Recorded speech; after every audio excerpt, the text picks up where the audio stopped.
Programme मद्दे मुकाबल में खुशामदीद। मैं हूं रबिया एहसन और मेरे साथ मौजूद हैं रऊफ क्लासरा। और आज के प्रोग्राम में जिन टॉपिक्स को हम शामिल करेंगे उसमें सबसे पहले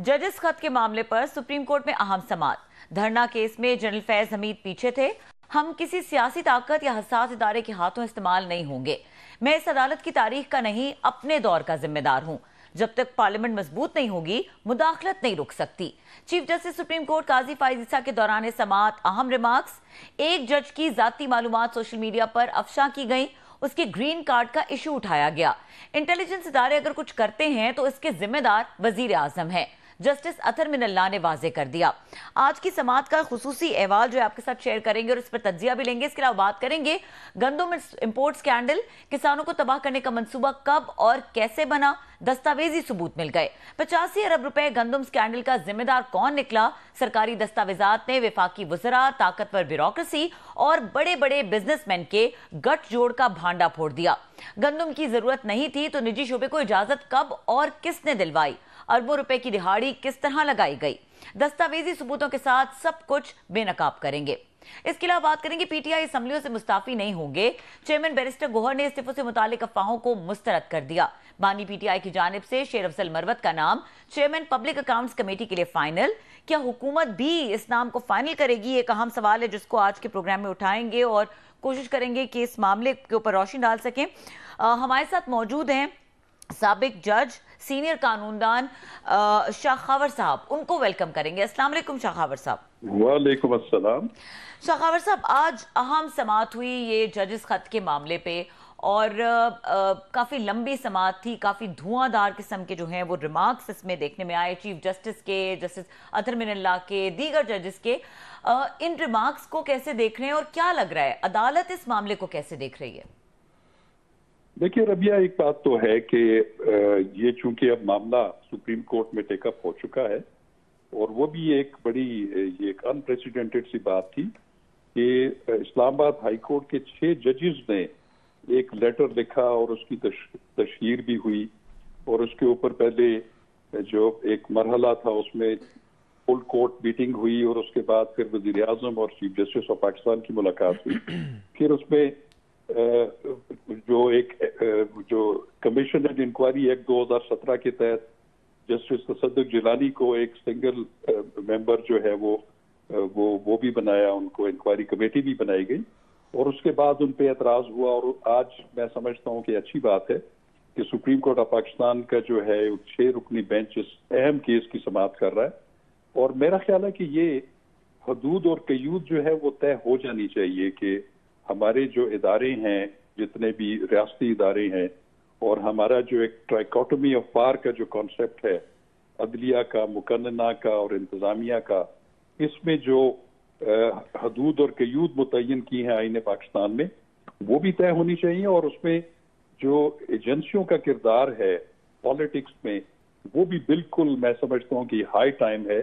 और इस पे एक जुडिशियल विजडम सामने आना चाहिए ताकि एक ये कंट्रोवर्सी सेट एट नॉट हो जाए। लेकिन इसमें एक चीज देखनी बड़ी जरूरी है कि ये जो आज हमने देखा कि जिस तरह के रिमार्क्स आ रहे हैं और जिस तरह की ऑब्जर्वेशंस हो रही हैं, मैं समझता हूं कि इस पे ऑब्जर्वेशंस और रिमार्क्स से ज्यादा स्टेक होल्डर्स को सुनना चाहिए। इसमें जो जजेस का खत है उसको भी पढ़ा, उसके बारे में भी अटॉर्नी जनरल ने या उनके जो कमेंट्स थे या उनकी जो रिपोर्ट थी वो भी पढ़ी। इसमें एक तमाम स्टेक होल्डर्स को बुलाएं और एक मुफस्सल किस्म की एक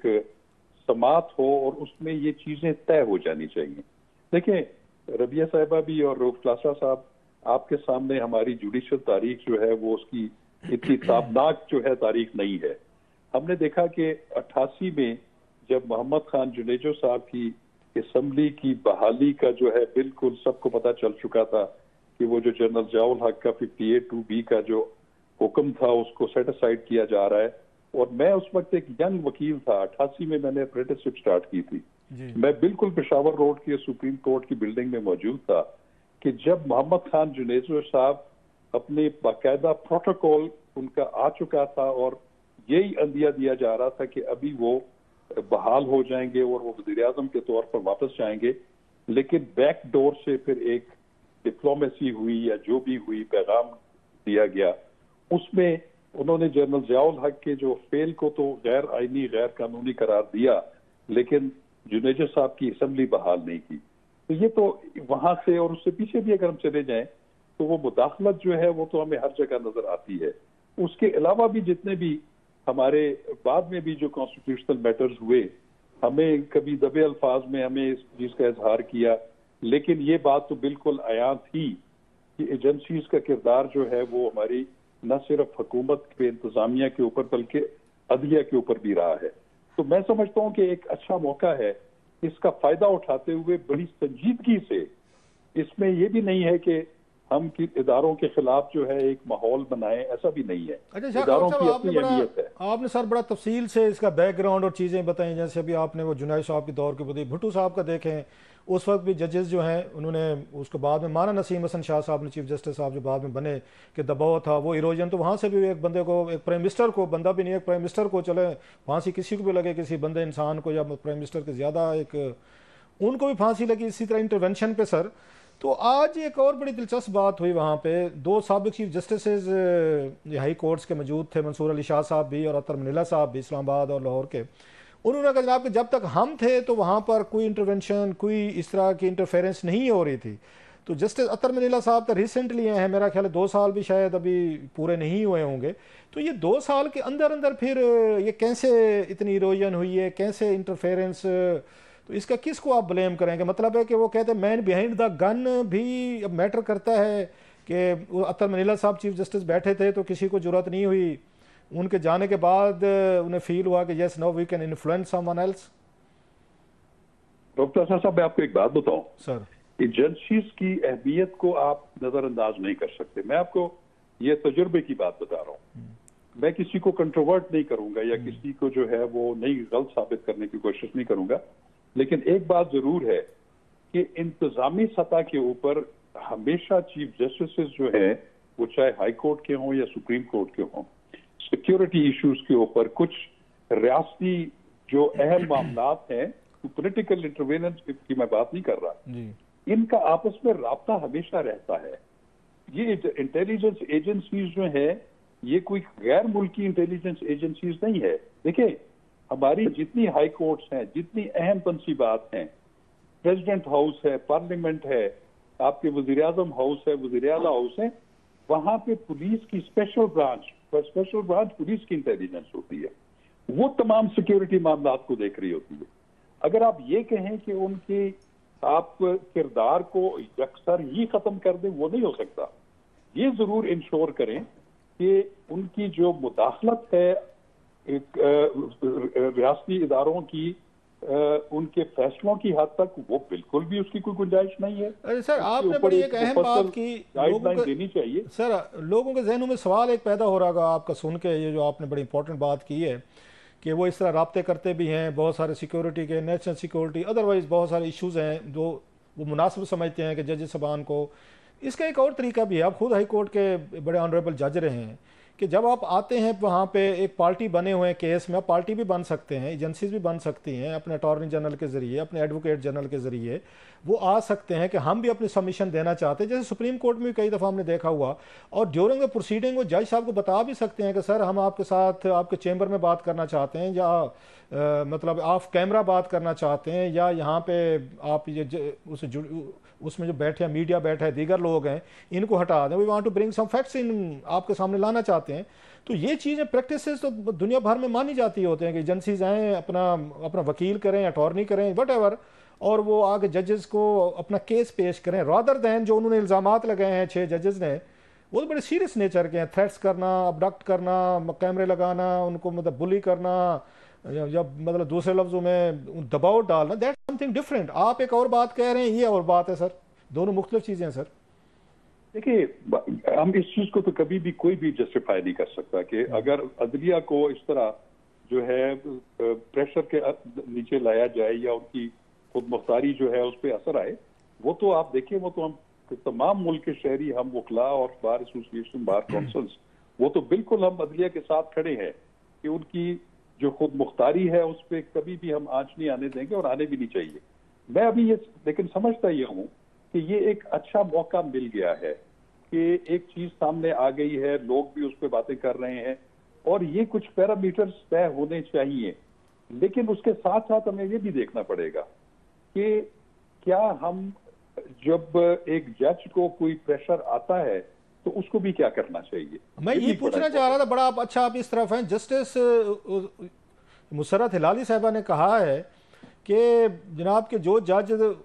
ये दबाव को बर्दाश्त नहीं कर सकता तो उसको कुर्सी छोड़ देनी चाहिए, जो आज कोर्ट हुआ है, रिपोर्ट हुआ है वहाँ से। और प्लस कुछ लोग ये भी कह रहे हैं, साथ आप इस पर भी तबसरा करते जाइएगा, कि जनाब कि आपको सुप्रीम कोर्ट जाने की क्या ज़रूरत है लेटर लिखने की, आप खुद जज हैं, हाई कोर्ट के जज हैं, आपके पास पावर्स हैं, आप एग्जेक्टिव को बुला सकते हैं, किसी को बुला सकते हैं, तो इन्हें अदालत का नोटिस कर सकते हैं। तो वो जज साहबान खुद ये स्टेप क्यों नहीं लेते कि जिन जिनको प्रेशराइज अप्रोच किया गया वो खुद उनको तौहीन अदालत का नोटिस करके अगले दिन बुला सकते थे कोर्ट में, या उनके सरबराह को बुला सकते थे एजेंसीज के। तो ये ज़रा बताइएगा दोनों चीज़ों को आप कैसे देखते हैं कि उनका जस्टिस मुसर्रत साहबा का ये बयान कि जो जज इस तरह उसको रेजिस्ट नहीं कर सकता उसको ये कुर्सी छोड़ देनी चाहिए, दूसरा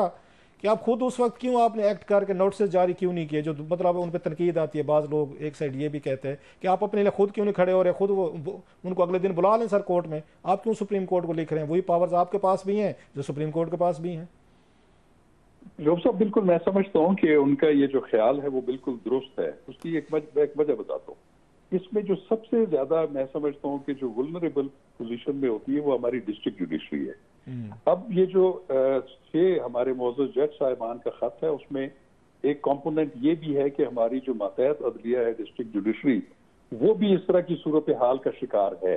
तो अब बात यह है कि जो तौहीन अदालत की कार्रवाई करने का इख्तियार जो है आईन पाकिस्तान ने दिया है वो सुपीरियर जुडिशरी को दिया हुआ है, हाई कोर्ट और सुप्रीम कोर्ट को, और उसको आगे जो रेगुलेट करता है जो लॉ है वो है कंटेम्प्ट ऑफ कोर्ट ऑर्डिनेंस 2003। अब उसके तहत जो मातहत अदलिया है डिस्ट्रिक्ट जुडिशरी वो जुरिस्डिक्शन इन्वोक नहीं कर सकती। अगर किसी मातहत अदलिया की कोई तौहीन हुई है या ऑब्स्ट्रक्शन ऑफ जस्टिस हुआ है और वो जो हमारी मातहत अदलिया के जो हमारे अफसरान हैं जुडिशियल, चाहे वो सेशन जजेस हैं, सिविल जजेस हैं, मैजिस्ट्रेट्स हैं, वो मेंबर इंस्पेक्शन टीम होता है एक हाई कोर्ट का जो कि उनके मामलात को देख रहा होता है, वो बाउंड है कि ऐसी सूरत में वो उनको शिकायत दर्ज करवाए। उसके ऊपर जो है फिर हर हाई कोर्ट में इंस्पेक्शन जजेस होते हैं जो कि मुख्तलिफ कोर्ट्स को जो है रेगुलेट या उनको मॉनिटर या उनको सुपरवाइज कर रहे होते हैं। तो ये मामलात जब उधर चलते हैं तो फिर ये हाई कोर्ट का फर्ज बन जाता है कि वो अगर कोई ऑब्स्ट्रक्शन इन जस्टिस कॉज कर रहा है लोअर जुडिशरी में या तौहीन अदालत कर रहा है या उनकी ऐसी शिकायत है तो वो article 204 read with contempt of court ordinance 2003 उस शख्स को बुला सकते हैं, सुओ मोटो भी बुला सकते हैं, उसके खिलाफ तौहीन अदालत की कार्रवाई करके उनको जो है कानून के मुताबिक सजा भी दे सकते हैं। अच्छा सर, एक और बताएं सर, अभी आज भी इस पर डिस्कशन हुई, बहस हुई, चीफ जस्टिस साहब के अतर मनीला साहब ने बड़ा लॉन्ग एक उन्होंने अपना इंतहा खूबसूरत अपने एक पॉइंट ऑफ व्यू उन्होंने भी दिया, काजी साहब ने भी बड़ी ज़बरदस्त तरीके से अपना पॉइंट ऑफ व्यू दिया। एक चीज़ सर वो दें, क्या जुडिशरी को खुद भी ब्लेम लेना चाहिए? जैसे आज बात हुई है, काजी साहब ने कहा कि हम खुद भी तो इन्फ्लुएंस हम इनवाइट करते रहे हैं, हम खुद एजेंसीज़ को हमने इन्वॉल्व किया, रेफरिंग टू नवाज शरीफ साहब की जो JAT बनी थी तो उस वक्त की जो बड़े बड़े नाम थे सर, बिग नेम्स, उन्होंने बैठ के खुद जो JAT बनाई थी जो आज डिबेट हुई है उस पर, उसमें उन्होंने एक ब्रिगेडियर साहब जो हैं ISI से लिए, एक उन्होंने MI से लिए, लेने को तो पुलिस के भी ले सकते थे, FIA के भी ले सकते थे, बड़े बड़े नाम भी थे। तो वो ये मतलब एक आर्गूमेंट आ रहा है जब जुडिशरी खुद इंटेलिजेंस एजेंसीज को कहेगी कि अपने अफसरान दें और ये सारी चीज़ें आप बैठ के इन्वेस्टिगेट करके दें, तो जुडिशरी तो खुद इन्वाइट कर रही है एजेंसीज को, फिर शिकायत किस चीज़ की है जी? कल को वो अगर उसमें इंटरेस्ट लेना शुरू कर देते, फलां केस कैसे हो रहा है, ठीक हो रहा है, गलत हो रहा है, उसको सजा देनी है नहीं देनी, जैसे जनरल फैज साहब पे शौकत सदीकी साहब ने इल्ज़ाम लगाया थे, मेरे घर आए थे और इन्होंने मुझे ये कहा। तो जुडिशरी जब ये खुद काम कर रही है सर, तो फिर देन वे आर अगेन वो फिर कंप्लेंट क्यों कर रहे हैं कि एजेंसीज इन्वॉल्व हो रही है? ये तो इन्वॉल्व उनको खुद कर रहे हैं अपने अफेयर्स में सर। देखिए रऊफ साहब, मैं आपको बताऊं कि आपकी बात बिल्कुल दुरुस्त है कि ये जो हम खुद जो इनवाइट करते हैं उनकी इनवाइट करने की एक वजह है। उसकी वजह ये है कि हमारी जो इंटेलिजेंस एजेंसीज हैं, चाहे वो सिविलियन साइड पे हैं, चाहे वो आर्मी या ISI के साइड पे हैं, वो उनके पास जो है वो वेल इक्विप्ड हैं, उनके पास ऐसी टेक्नोलॉजी और ऐसी चीजें मौजूद हैं कि वो जो चीजों की तफ्तीश तहकीक करके उसकी बड़ी क्विकली जो है वो चीजें सामने ला सकते हैं। लेकिन मैं यहाँ पे एक बात आपको एक वाकया याद दिलाऊंगा। मैं समझता हूँ कि वो वक्त था कि जब जुडिशरी को और सुप्रीम कोर्ट ऑफ पाकिस्तान को खड़े हो जाना चाहिए था, एक स्टैंड ले लेना चाहिए था। वो तब था कि जब मियां नवाज शरीफ साहब और उनकी फैमिली के अगेंस्ट हेवन फील्ड अपार्टमेंट और वो जितने केसेस चल रहे थे, तो हमारे एक बड़े सीनियर रिपोर्टर जो है जियो के, उन्होंने एक सर्विंग इंटेलिजेंस ऑफिसर को जुडिशल कॉम्प्लेक्स के अदालती कमरे से बाहर आते हुए देखा और उनका वो जो तस्वीर थी या उसकी जो क्लिप था वो बिल्कुल वायरल भी हुआ, वो डिस्प्ले भी किया गया। तो उस वक्त मैं समझता हूं कि सुप्रीम कोर्ट ऑफ पाकिस्तान को उस पे सुओ मोटो लेना चाहिए था कि एक सिटिंग इंटेलिजेंस एजेंसी का ऑफिसर जो है वो एक सेंसिटिव केस जो कि सुप्रीम कोर्ट ने ही रेफर किया हुआ है, उसकी समाअत जो है या उस जज साहब के चैम्बर से निकल रहा है, तो उस वक्त मैं समझता हूं कि that was the high time कि उस पर हाई कोर्ट्स को भी, क्योंकि हाई कोर्ट की सुपरवाइजरी ज्यूरिसडिक्शन होती है ओवर दी सबऑर्डिनेट कोर्ट्स, और सुप्रीम कोर्ट को भी जो है वो उस वक्त सुओ मोटो लेना चाहिए। लेकिन एक बात बताएं सर, आपने बड़ा एक केस आपने पॉइंट आउट किया, फेयर एनफ, लेकिन चीफ जस्टिस उमर अताब बंदयाल साहब जो हैं उन्होंने भी तो अगर ISI, DGMO और टॉप के और जनरल जो हैं वो उनसे मिले थे चैम्बर में जाके, उन्होंने भी उनसे ब्रीफिंग ली थी, उन्होंने अपने यहाँ इलेक्शन के केसेस थे या दीगर जो भी केसेस थे, तो चीफ जस्टिस ऑफ पाकिस्तान ये खुद कर रहे थे, तो फिर उस बात पे आप कह रहे हैं सुओ मोटो लेते अगर एक और इंटेलिजेंस के अफसर जाके मिले जज साहब, यहाँ तो चीफ जस्टिस साहब खुद मिल रहे थे सर। नहीं, वो उसमें फर्क है। देखें, एक खुद इनवाइट करना, देखिए बात ये है कि चीफ जस्टिस ऑफ पाकिस्तान या चीफ ऑफ आर्मी स्टाफ या DG ISI MI या इवन DG मिलिट्री जो हमारी सिविलियन साइड पे इंटेलिजेंस ब्यूरो, वो स्टेट के फंक्शनरीज हैं सारे, उनको बिल्कुल बुलाया भी जा सकता है, उनकी आपस में मुलाकात भी हो सकती है, लेकिन not at the cost of independence of judiciary. ये कोई एलियंस तो नहीं है, ये हमारी। सर एक बात बताएं सर, आप क्योंकि हिस्ट्री के स्टूडेंट भी हैं चीज़ों के, जब जनरल मुशर्रफ साहब ने बुलाया था इनको, ये चीफ जस्टिस इफ्तिखार चौधरी साहब को, उन पर बहुत सारी तनकीद भी आती है, तारीफ भी करते हैं, दोनों तरह के हैं, तो वहाँ पे 3 टॉप मतलब इंटेलिजेंस एजेंसीज के सरबराह बैठे थे। ISI के जनरल क्यानी थे, मेरा ख्याल है MI के नदीम साहब थे, इंटेलिजेंस ब्यूरो के अगर मैं गलत नहीं कह रहा तो उस ब्रिगेडियर एजाज शाह साहब थे, और 2 जो मतलब उनके chief of staff general Hamid Javed साहब, और 8-10 स्टाफ के जनरल सर्विंग बैठे थे। उन्होंने दबाव डाला उन पे कि आप क्विट करें, रिजाइन करें, and he stood his ground, मतलब जो भी कहें। तो जब ये जजेस, एक जब चीफ जस्टिस ने रास्ता दिखाया था कि मेरे ऊपर 10 जनरल दबाव डाल रहे, मैं फिर भी क्विट नहीं कर रहा, मैं उनकी मर्जी का काम नहीं कर रहा, व्हाई नॉट अदर्स? ठीक है डॉक्टर अफसर साहब, मैं आपको जरा थोड़ी सी हिस्ट्री दुरुस्त कर दूं, जरा शार्ट सा दीजिएगा, टाइम हमारे पास काम में, जरा थोड़ा मैं आपको एक अर्ज कर सर, मैं आपको ये अर्ज कर दूं कि इफ्तिखार चौधरी साहब उस वक्त चीफ जस्टिस पाकिस्तान थे, उनको आर्मी हाउस बुलाया नहीं गया था, वो एक शेड्यूल्ड मीटिंग थी, वो चीफ जस्टिस ऑफ पाकिस्तान और प्रेसिडेंट ऑफ पाकिस्तान या चीफ एग्जीक्यूटिव के दरमियान शेड्यूल्ड मीटिंग थी, एक इंटरनेशनल जुडिशियल कॉन्फ्रेंस होनी थी। वो जो मीटिंग का एजेंडा था बेसिकली वो था, उसके लिए चीफ जस्टिस जो है वो उस वक्त के प्रेसिडेंट जनरल परवेज मुशर्रफ की दावत पे वहां गए हुए थे। वहां पे पहले वो चीजें डिस्कस हुई, तो फिर उनको ये सिचुएशन कन्फ्रंट की गई कि वहाँ शौकत अजीज साहब ने इनके खिलाफ एक रेफरेंस फाइल किया था, फिर उनको कन्फ्रंट किया गया कि आपके खिलाफ ये शिकायत है। उधर ये सिनेरियो हुआ था, और उस वक्त बिल्कुल चीफ जस्टिस जो उस वक्त थे इफ्तिखार अहमद चौधरी साहब, उन्होंने वो बगैर किसी दबाव में आए हुए उन्होंने रेजिस्ट किया और वो वापस आ गए। और उसके बाद आपने देखा कि पूरे मुल्क की वकला जो है वो अगले दिन जो है वो सड़कों पे थे, और उन्होंने फिर एक रेजिस्टेंस की पूरी मूवमेंट चलाई, जिसमें बाद में सिविल सोसाइटी और पॉलिटिकल पार्टीज भी शामिल हो गई। और वो मूवमेंट जो थी वो जनरल मुशर्रफ की जो रुखसती है उसका सर आपके साथ फिर इस पे कोई भी वो डिटेल से आप मेहरबानी करते हैं, मैं टाइम देते रहते हैं, कुछ और कोई आज अहम चीजें रह गई थी और फर्दर भी ये डेवलप हो रही है, हो सकता है कल हम आपको थोड़ा सा फर्दर कोई आपसे रिक्वेस्ट करें, कुछ 1-2 चीजें। मोस्ट वेलकम जी सर, आप you are very kind always sir, very articulate and learned, कल इंशाल्लाह सर आपसे फिर रिक्वेस्ट करेंगे। बहुत शुक्रिया। शाखावर साहब हमारे साथ मौजूद थे, एक्सक्लूसिव अपनी गुफ्तगू कर रहे थे, व्यूज शेयर कर रहे थे। और यहाँ पे वक्त हुआ ब्रेक का। ब्रेक के बाद बात करेंगे ये जो गंदम स्कैंडल है इसके हवाले से कुछ दस्तावेजी सबूत हैं और सोहेल भट्टी साहब ने इसके ऊपर काफी काम किया स्टोरी पर, उनसे इसकी डिटेल्स जानेंगे। इस ब्रेक के बाद हमारे साथ रहिए।